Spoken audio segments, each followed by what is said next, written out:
गौसे आजम अपने मुरीदों की शान खुद बयान करते हैं। लोग कहते हैं अपनी शान बयान की, मैंने कहा मुरीद की शान बयान। गौस पाक फरमाते मेरे मुरीद पर मेरा साया ऐसा है जैसे जमीन पर आसमान का साया। आप क्या समझते हैं गौस पाक को? वलियों की कायनात में कोई मुरीदों पे इतना मुशफिक नहीं हुआ जितना गौसे आजम कादरियों पर मुशफिक है। नबियों की कायनात में कोई उम्मत पर इतना मुशफिक नहीं जैसे सैयदुल आलमीन खातमुन नबीयीन अपनी उम्मत पर मुशफिक है। हुजूर की शफकतों का सदका हुजूर गौसे आजम को मिला है।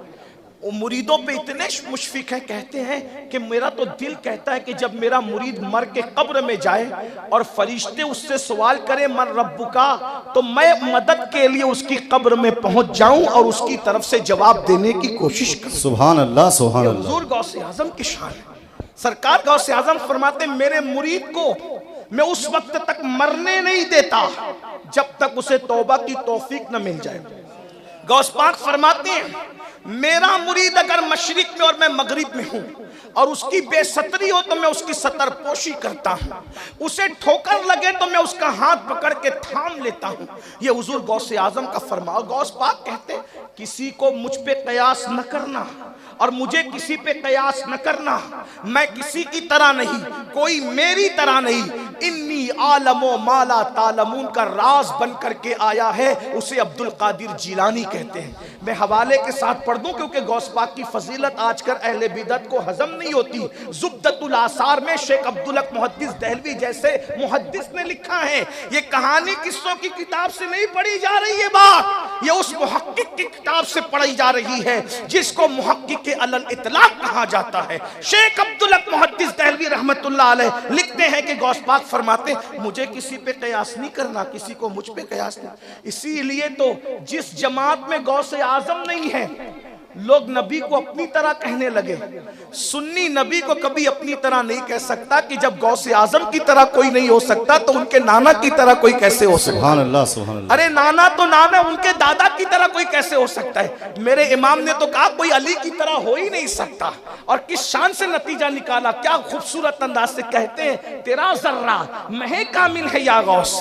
हो सकता है आप समझे ना समझे, जब राजस्थान वाले और एमपी वाले शेर नहीं समझते तो हम उनको ताना दे के कहते हैं, अगर हम यूपी में पढ़ते तो लोग समझते, लेकिन अगर यूपी में भी शेर न समझा जाए तो फिर हम कहाँ जाके पढ़े? जरा यही बताएं, कोई तीसरी दुनिया तो है नहीं जहां जाकर के शेर पढ़े। तो इमाम कहते हैं तेरा जर्रा महे कामिल है या गौस, तेरा कतरा यमे साइल है या गौस, कोई सालिक हो या वासिल है या गौस। थोड़ी कोशिश करता हूं मुर्शिद के कदमों की खैरात लेकर। सालिक कहते हैं उस बंदे को जो विलायत के रास्ते पे चल रहा हो, अभी वली बना नहीं, विलायत के रास्ते पे चल रहा, ना वो आम मोमिन है ना वो वली है, बल्कि जो सालिक उसको कहते हैं जो अभी विलायत के रास्ते पे चल रहा, और वासिल उसको कहते हैं जो विलायत की मंजिल पे पहुंच गया। अब बरेली का कलंदर कहता है कोई सालिक हो या वासिल है या गौस, वो कुछ भी है तेरा साइल है या गौस। यानी चाहे विलायत के रास्ते पे चल रहा हो, चाहे वो वली बन चुका हो, वो आपका मोहताज है गौसे आजम। कोई सालिक हो या वासिल है या गौस, वो कुछ भी है तेरा साइल है या गौस। और फिर कहते हैं तू अपने वक्त का सिद्दीक अकबर, तू अपने वक्त का सिद्दीक अकबर, गनी जो है दरो आदिल है या गौस। और उसके बाद कहते हैं हजारों ताबई से तू फजूतर, ये कब का मुजमलन फाजिल है या गौस। और फिर कहते हैं वो क्या जानेगा फजले मुर्तजा को, वो क्या जानेगा फजले मुर्तजा को, जो तेरे फजल का जाहिल है या गौस। जब गौसे आजम को समझ नहीं सकता तो अली ये मुर्तजा को क्या समझेगा, और जो अली को नहीं समझ सकता वो नबी को क्या समझ सकेगा। और फिर बड़ी खूबसूरत बात कहते हैं, गौस पाक ने एक बात कही, कहते मुझसे जो मांगोगे मैं तुम्हें दूंगा। गौस पाक का वादा है। गौस पाक का वादा क्या है? मुझसे जो मांगोगे मैं तुम्हें दूंगा। ये बहजतुल असरार में लिखा हुआ है। अब आला हजरत मांग क्या रहे हैं, उलमा की तवज्जो चाहो, मांगने का अंदाज दे हैं। एक मर्तबा गौस पाक की महफिल सजी हुई थी, किसी ने कहा ये दे दो ये दे दो ये दे दो, गौस पाक ने सबको दिया। लेकिन इमाम अहमद रजा कहते हैं कि मांगा तो क्या मांगा, जो मांगा सही मांगा, लेकिन मेरी बारी आई तो मैं क्या मांगू। कहते हैं कहा तूने कि जो मांगो मिलेगा, कहा तूने कि जो मांगो मिलेगा, रजा तुझसे तेरा साइल है या गौस, रजा तुझसे तेरा साइल है या गौस। मैं तो आप ही से आपको मांगता हूं। अरे जब अयाज महमूद को मांग ले और महमूद अयाज का हो जाए तो बोलो अयाज की सल्तनत किसकी, महमूद की सल्तनत किसकी हो गई। अल्लाह अकबर। कहते हैं मैं तो आप ही को आपसे मांगूंगा। जब मेरे हो गए गौसे आजम तो फिर मेरा जमाना हो गया। और हुआ भी यूं ही। आप देखते नहीं, चिश्तियों की महफिल है, जिक्र अहमद रजा का हो रहा है। नक्शबंदियों की महफिल है, जिक्र अहमद रजा का हो रहा है। कादरियों की महफिल है, जिक्र अहमद रजा का हो रहा है। उर्स अहसनुल उलमा का है, जिक्र अहमद रजा का हो रहा है। उर्स अच्छे मियां का है, जिक्र अहमद रजा का हो रहा है। हत्ता के मिलाद भी पढ़ी जा रही है तो इस बहाने अहमद रजा का जिक्र हो रहा है कि वही बरेली वाला अहमद रजाना जिसने लिखा सुबह तैबा में हुई बट्टा है बड़ा नूर का, सदका लेने नूर का, आया है तारा नूर का। पता चला ये डंके क्यों बज रहे हैं। जब गौसे आजम को गौसे आजम से मांग लिया तो फिर इमाम अहमद रजा के डंके बजने लगे। बस दो बातें अर्ज करके बात पूरी करने लगा। अल्लाह अकबर। अंदाजा करें, गौस पाक कहते हैं जो मेरा मुरीद है उसके लिए ये है, उसको जिन्नात ने नहीं सताना, उस पर मुसीबतों ने नहीं आना। तो क्यों ना हम गौस पाक के मुरीद हो जाएं, क्यों ना गौस पाक के मुरीद हो जाएं। और गौस पाक का मुरीद होने के लिए एक बात बता दूं, सिर्फ रसूमात की अदायगी जरूरी नहीं है, तरीक़े गौसे आजम लाज़मी। हम लोग क्या करते हैं, मुर्शिद ने कह दिया फराइज वाजिबात की पाबंदी करूंगा, हम कह देते करूंगा, और उसी दिन हम फजर की नमाज नहीं पढ़ते। सरकार गौसे आजम फरमाते हैं अगर बेनमाजी मर जाए तो उसे मुसलमानों के कब्रिस्तान में दफन मत करो। जो गौसे आजम बेनमाजी को मुसलमानों के कब्रिस्तान में कबूल करने के लिए तैयार नहीं है, वो गौसे आजम बेनमाजियों को अपने सिलसिले में दाखिल कर लेंगे। ये एक सवाल है, मैं फैसला नहीं कर रहा हूं, आप पर ये सवाल छोड़ता हूं। जिन बेनमाजियों के लिए अल्लाह के रसूल ने फरमाया कि बेनमाजियों से मैं मोहम्मद बेजार हूं, क़यामत के दिन उनके साथ मेरा कोई वादा नहीं है। जिससे उनके नाना बेजार हो, गौस पाक उनसे खुश हो सकते हैं। 11वीं की देगे चढ़ाने वालों बिल्कुल चढ़ाओ, मना नहीं करते, लेकिन मस्जिद में कब आओगे। सरकार गौसे आजम ने हमें मस्जिद का रास्ता पहले दिखाया है। अल्लाह के रसूल सल्लल्लाहु अलैहि वसल्लम फरमाते हैं, ए अबू हुरैरा बेनमाजियों के साथ न बैठा कर, क्योंकि बेनमाजी जहां बैठता है आसमान पर उससे लानत बरसती है। बेनमाजी पर अल्लाह के रसूल फरमाते हैं बेनमाजी को सदका मत दो, बेनमाजी को ज़कात मत दो। अल्लाह के रसूल फरमा रहे बेनमाजी के साथ उठ बैठ न करो। हुजूर ये फरमा रहे हम तो जलसों की तैयारियों में नमाज छोड़ देते हैं। बल्कि अब आखिरी बात अपनी गुफ्तगू की, जो कादरी हो जाए फिर वो गुनाहे कबीरा भी नहीं करता अगर वो सच्चा कादरी हो जाए। गौस पाक का क्या करम है कादरियों पर। अगर कोई बड़ी मुसीबत आने वाली हो तो गौस पाक उसको ख्वाब में दिखा के हकीकत में बचा लेते हैं। और गौस पाक का मुरीद अगर गुनाहे कबीरा करने वाला हो तो भी उसको ख्वाब में दिखा के हकीकत में बचा लेते हैं। हुआ क्या, एक कादरी मुरीद था, उसकी किस्मत में 100 मरतबा बदकारी लिखी हुई थी। बदकारी, मैं अब नाम नहीं लेता मुर्शिद के अदब से, वरना मिंबर पे मैं कुछ खुल के बात करने का आदी हूँ। बदकारी सब समझ गए ना, सब समझदार लोग हैं। तो बदकारी उसकी किस्मत में 100 बार लिखी हुई थी। लेकिन जब गौस पाक का मुरीद हुआ तो ख्वाब में उसने 100 मरतबा जिना किया एक ही रात में। और जब बेदार हुआ तो उस पर ख्वाब का असर भी था, नापाकी का असर भी था।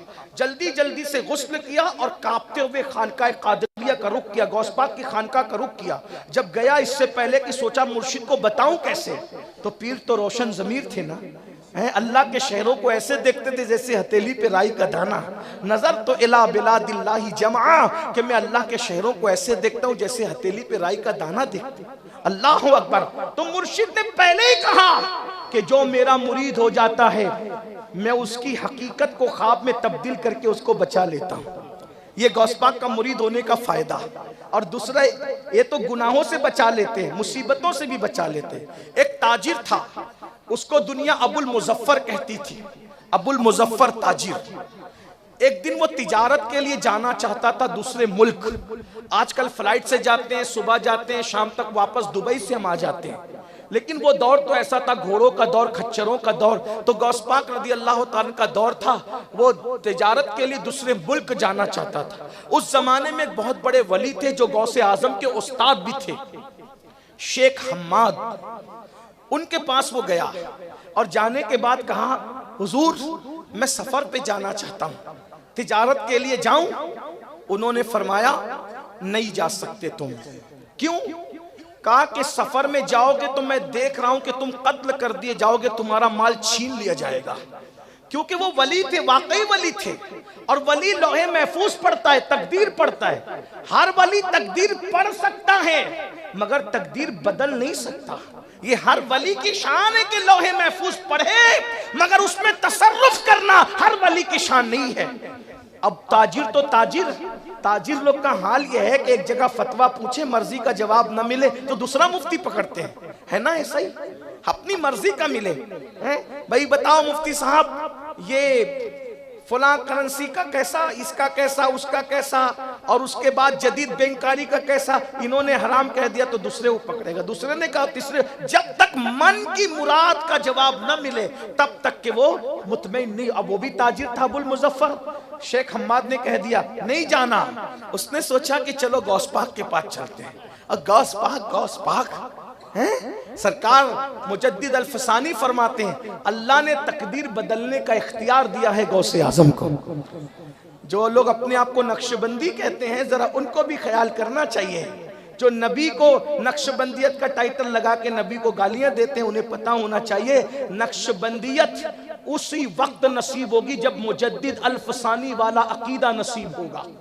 अगर मुजद्दिद अल-फसानी वाला अकीदा नसीब नहीं है तो सफेद पगड़ियां बांधकर मुजद्दिदी कहलाने का कोई फायदा नसीब नहीं होगा। असल चीज अकीदा होता है, ना कि टोपियों का रंग, ना कि अमामों का रंग, ना कि कपड़ों का रंग। इसलिए चिश्तियत उस अकीदे का नाम है जिस अकीदे पे गौसे आजम थे, गरीब नवाज थे, जिस अकीदे पे गरीब नवाज थे, महबूब इलाही थे, बाबा फरीद थे, कुतुबुद्दीन बख्तियार काकी थे। कादरियत उसका नाम है जिस अकीदे पे गौसे आजम थे। नक्शबंदियत उस अकीदे का नाम है जिस अकीदे पर सरकार बाउल हक व दीन थे, मुजद्दिद अल-फसानी थे, सरकार अहरार थे। ये वो अकीदा है। और सुहरवर्दियत उसका नाम है जिस पर सरकार शेख शहाबुद्दीन उमर सुहरवर्दी थे, शेख जकरिया मुल्तानी थे। लेकिन जब आप इन सब को देखोगे तो पता चलेगा कादरियत का अकीदा चिश्तियत से जुदा नहीं, चिश्तियत का अकीदा नक्शबंदियत से जुदा नहीं, नक्शबंदियत का अकीदा सुहरवर्दियत से जुदा नहीं, सुहरवर्दियत का अकीदा रिफायत से जुदा नहीं। अब सब अकीदों को अगर देखोगे तो वो आपको बरेली में यूं नजर आएगा, उन्हें जाना, उन्हें माना, न रखा गैर से काम, लिल्लाहिल हम्द मैं दुनिया से मुसलमान गया। शेख हम्माद के पास गए, अबुल मुजफ्फर जा कहते हुजूर मैं तिजारत के लिए जाना चाहता हूँ। मैं जाओ, इजाजत है जाओ। अब उन्होंने मना किया, ये कहते जाओ। वो चला गया। जब चला गया तो खूब कमा के, मुनाफा कमा के वापस आ रहा था। नहाने के लिए गया तो पैसों की थैली, माल की थैली हम्माम में लटकाई, नहाया और बगैर थैली ले वापस हो गया।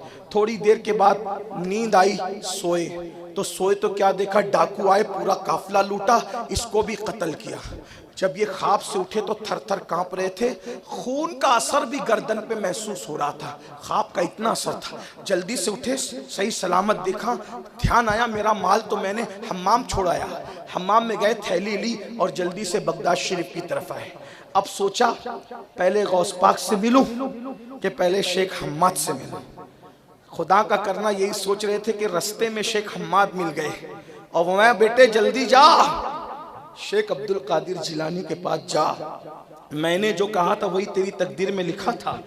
लेकिन शेख ने 70 मरतबा तेरे लिए अल्लाह से दुआ की और तेरी लिखी हुई तकदीर को बदल दे। जा उनके पास जा। और उसके पास जब वो शेख अबुल मुजफ्फर गौसे पाक के पास गए तो गौस पाक को बैठा हुआ पाया। आ करके कहा अब देखो शेख हम्माद उधर भेज रहे हैं, लेकिन गौस पाक ये नहीं कह रहे कि शेख हम्माद को कुछ नहीं पता था और उसने झूठ बोला, गलत बोला, अस्तगफुरुल्लाह, ऐसा नहीं। ये वली उनका दर बता रहे, अब ये वली उनकी शान बता रहे। कहा शेख हम्माद ने जो कहा था बेटा सच कहा था कि तू कत्ल हो जाता, मारा जाता, नुकसान उठाता, लेकिन अल्लाह ने मुझे ये मकाम अता किया है कि मैंने 70 मरतबा अल्लाह से तेरे लिए दुआ की और अल्लाह ने 70 बार मेरी दुआ की बरकत से तेरी तकदीर को यूं बदल दिया कि हकीकत को ख्वाब में तब्दील कर दिया। यानी अगर तू कादरी हो जाए तो तेरी मुसीबतें अल्लाह तुझे ख्वाब में दिखाकर हकीकत में बचा लेता है। तो बोलो कादरी होने का कितना बड़ा फायदा, दुनिया में भी फायदा, आखिरत में भी। अब महाराजा से बेहतर कादरियत हमें कहां मिल सकती है? भाई कादरियत सब जगह की कादरियत कादरियत ही है, लेकिन महाराजा की कादरियत की शान क्या है? जो हम तो बहुत छोटे लोग हैं, हम बहुत पढ़े लिखे नहीं, लेकिन जितना हम जानते हैं अपने बुजुर्गों से सुन के ये कि हुजूर साहिबुल बरकात रदियल्लाहु तबारक व तआला अन्हु उनकी ख्वाब में हुजूर गौसे आजम आए। ख्वाब का जिक्र आलम बेदारी में भी उन्होंने गौसे आजम की जियारत की, ये भी रिवायत मौजूद। बहरहाल सरकार गौसे आजम ने फरमाया बरकतुल्लाह तुम मेरे सिलसिले का इजरा करो, कादरी सिलसिले का इजरा करो। और फरमाया जो तेरे जरिए से और तेरे खुलफा के जरिए से कयामत तक कादरियत में मुरीद होगा उसको बख्शिश करा के जन्नत में ले जाना मेरी जिम्मेदारी है। हाँ, इसीलिए बरकातियत बहुत फरोग पाई। बर्रे सगीर में सिलसिले कादरिया का सबसे ज्यादा फैजान जहां से तकसीम हुआ है उसे महरेरा मुताहरा कहते हैं। बरेली शरीफ में अगर मुफ्ती आजम की शक्ल में कोई कादरियत बांट रहा है तो उनकी गुलामी का रिश्ता महरेरा शरीफ से जुड़ा हुआ है। इमाम अहमद रजा की शक्ल में जिन्होंने कादरियत का फैजान बांटा उनका गुलामी का रिश्ता महरेरा मुताहरा से जुड़ा। घोसी में हुजूर सदरुश शरिया बदरुत तरीका की शक्ल में अल्लामा अमजद अली रहमतुल्लाह अलैह की शक्ल में जिसने कादरियत का फैजान बांटा उसका गुलामी का रिश्ता महरेरा मुताहरा से जुड़ा हुआ। पीलीभीत में हुजूर शेर शहले सुन्नत हजरत अल्लामा हशमत अली खान रहमतुल्लाह अलैह की शक्ल में अगर कोई कादरियत का नुमाइंदा नजर आया उनकी गुलामी का रिश्ता महरेरा मुताहरा से जुड़ा हुआ। अल्लामा ज़फरुद्दीन बिहारी अगर बिहार की सरजमीन पर कादरियत का फैजान बांट रहे हैं गुलामी का रिश्ता महरेरा मुताहरा से। सैयद सुलेमान अशरफ बिहारी अगर अलीगढ़ में बैठकर कादरियत का फैजान बांट रहे थे उनका गुलामी का रिश्ता सरकार गौसे आजम से जुड़ा हुआ।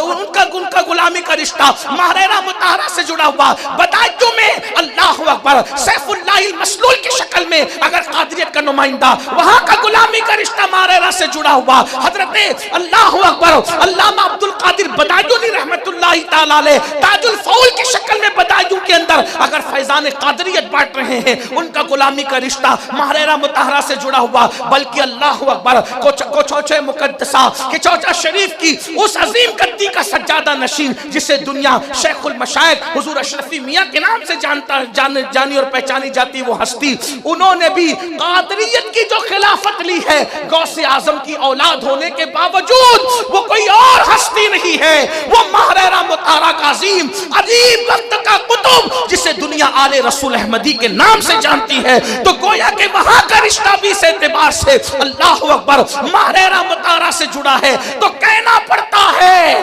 कि बगदाद का सबसे बड़ा फैजान और खुमखाना अगर कहीं से जाम भर भर के पट रहे हैं तो उसे महरेरा मुताहरा की जमीन कहा जाता है। और आज सुन्नियों अपने लिए खुशनसीबी की बात है भाइयों, गुलाम खुलफा से मुरीद हो जाओ तो गौसे आजम ने जमानत लिए कि मैं बख्शवाऊंगा।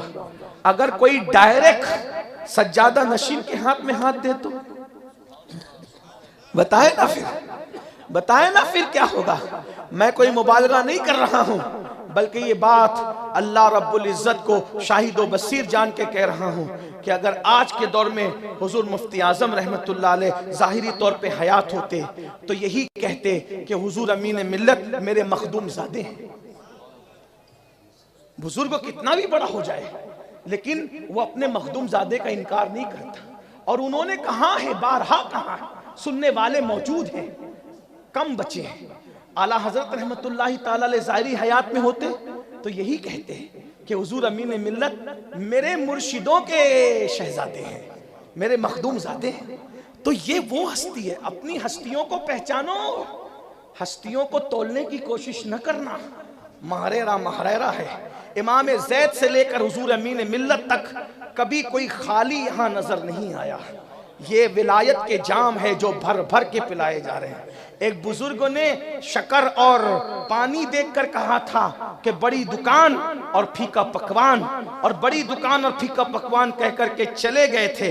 लेकिन जब अपने वतन पहुंचे तो क्या देखा कि बाबा फरीद भी है, गौसे आजम भी है, और फिर अल्लाह अकबर, बल्कि उनका हाथ उठा करके हुजूर अच्छे मियां महरेरवी के हाथ में दिया जा रहा है और गोया के बताया जा रहा है कि आपको समझने में कुछ ताखीर हो गई है बुजुर्ग, ये बड़ी दुकान फीका पकवान नहीं है, जितनी बड़ी दुकान है उससे बड़ा पकवान है। और जब वो गए तो हमेशा के वहीं के होकर के रह गए, और आज उनकी नस्लें भी वहीं की होकर के रह गई है। इसलिए महरेरा महरेरा है।